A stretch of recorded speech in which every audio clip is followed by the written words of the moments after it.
As mãos são uma das partes mais complexas e sensíveis do corpo humano, compostas por vários grupos musculares, diferentes tipos de articulações inervadas por 3 nervos distintos.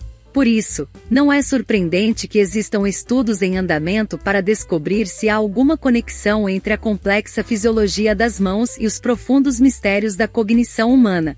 A complexidade do cérebro foi primeiramente estabelecida por Santiago Ramon Ip, conhecido como o pai da neurociência moderna, que foi responsável por identificar as estruturas que formam os neuroníons, como eles estão conectados e as diversas estruturas nervosas do cérebro.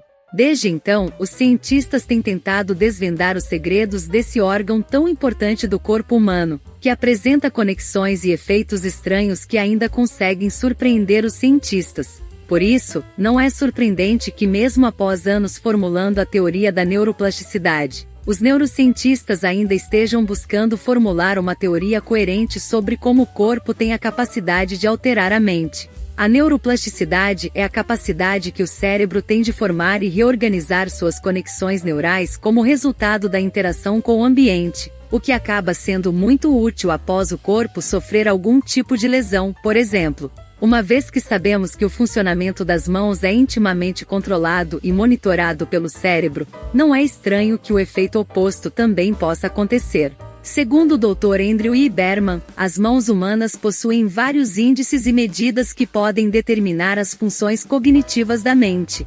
Um fato importante é que os andrógenos naturais produzidos no corpo podem afetar o desenvolvimento cerebral de uma criança, fazendo com que aqueles índices das mãos também sejam afetados, resultando em efeitos uniformes na mente humana. Existem vários motivos para isso acontecer. Porém, pesquisadores demonstraram em um estudo publicado na revista Nature que a proporção entre o dedo anelar e o dedo indicador, referida como 2D, 4D, pode variar em pessoas que estão dentro e fora do espectro do autismo. Além disso, certas variações anatômicas complexas e individuais podem ter efeitos significativos e interessantes na morfologia e funcionamento do cérebro. O Dr. Huberman participou de um projeto relacionado a como os andrógenos afetam o desenvolvimento pré-natal e as proporções dos dedos humanos. Esse estudo, publicado na revista Nature em 2000 e replicado 5 vezes, mostra como a desproporção entre o dedo indicador e o dedo anelar da mão direita pode representar maior exposição à testosterona durante o desenvolvimento pré-natal, fazendo com que os homens tenham o dedo indicador um pouco menor que o dedo anelar. O Dr. Andrew Berman, que tem décadas de estudos e pesquisas sobre o cérebro, explica que a estrutura da mão humana pode afetar o funcionamento do cérebro e que hormônios maternos durante a gestação, que são andrógenos naturais, podem causar alterações no desenvolvimento cerebral do feto, resultando em mudanças no desenvolvimento do corpo, incluindo os índices mensuráveis dos dedos. Pessoas expostas a níveis elevados de andrógenos no útero podem ter dedos anelares mais longos que os dedos indicadores na fase adulta. Os cientistas Dr. Christian Peck e Dr. Aguette descobriram que as diferenças nas medidas dos dedos das mãos podem estar relacionadas a consequências na cognição das pessoas, a longo prazo. Em um estudo com um grande grupo focal de 8.000 pacientes com Alzheimer, eles descobriram que as mulheres com maior propensão a ter a doença eram aquelas com maior desproporção de comprimento entre o dedo indicador e o dedo anelar.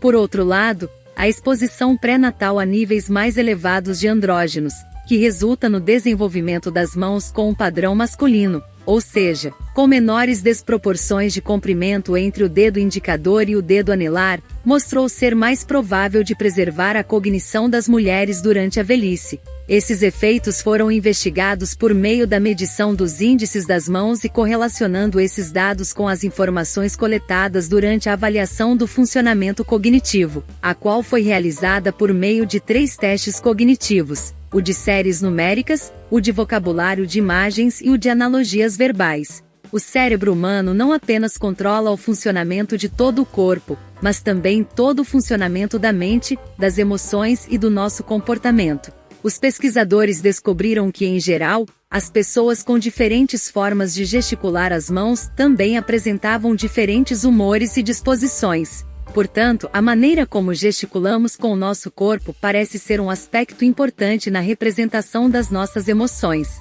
Outra coisa interessante sobre isso é que as pessoas com os dedos anelares mais longos do que os dedos indicadores têm mais propensão a seguir um padrão de pensamento mais lógico, o que as torna ótimas na resolução de problemas. Dessa forma, elas tendem a seguir profissões que exigem essas habilidades, como ciência ou engenharia. Por outro lado, as pessoas com os dedos indicadores mais longos do que os dedos anelares tendem a ser mais solitárias e orientadas a objetivos, podendo inclusive serem enquadradas como pessoas introvertidas em alguns casos, embora isso ainda seja muito debatido.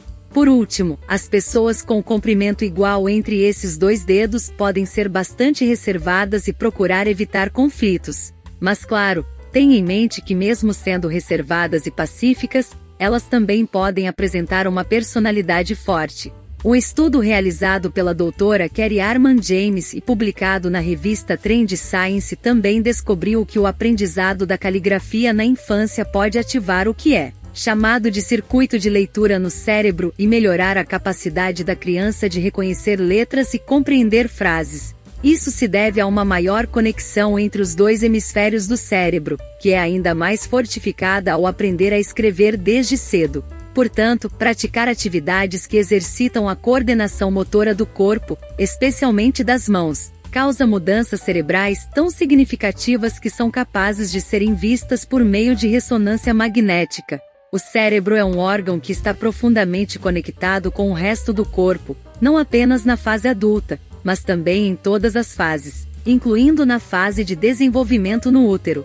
Com isso, muitas coisas que fazemos com o nosso corpo podem afetar nosso cérebro, e como vimos até aqui, as nossas mãos são um ótimo exemplo da quantidade de informações que podemos extrair sobre como pensamos, como nos sentimos e até como vivemos a nossa vida.